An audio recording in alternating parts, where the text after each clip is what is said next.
മൂകാംബികയിലേക്ക് പോയിക്കൊണ്ടിരിക്കുകയാണ്. ഞാനിപ്പോ ഏകദേശം കോട്ടിക്കുളം എന്ന് പറഞ്ഞ സ്ഥലത്തെത്തി. അപ്പൊ ചായ പിടിക്കാൻ വേണ്ടി നിർത്തതാണ്. സാധാരണ നാഷണൽ ഒരു തട്ടുകട സെറ്റപ്പ് ഒരു ഹോട്ടലാണ്. എന്നിവ നോക്കുന്ന സമയത്ത് ഇവിടെ സാധാരണ കടികള് ഈ കാര്യങ്ങളൊക്കെ ഇവിടെ ഉണ്ട്. പഴയ മിഠായികളും കാര്യങ്ങളുണ്ട്. ഇവിടെ നിങ്ങൾ കുറച്ച് വ്യത്യസ്തമായിട്ട് കാണും.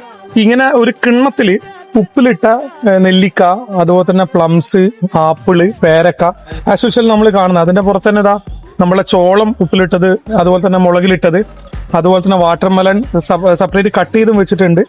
നമുക്കിങ്ങനെ ശരിക്കും പറഞ്ഞാൽ ട്രാവൽ ചെയ്യുമ്പോൾ ഇതൊക്കെ കുറച്ച് പാക്കിൽ വാങ്ങി പോകണം നമ്മൾ ആഗ്രഹിക്കും. ഇതാ കക്കിരി, അത് വാട്ടർമെലൺ തന്നെ നമ്മളെ മുളകിലിട്ടതുണ്ട്. അതുപോലെ ഒരുപാട് ഐറ്റം ഡിഫറെന്റ് ഐറ്റംസ് ഇവർ കട്ട് ചെയ്ത് വെച്ചിട്ടുണ്ട്.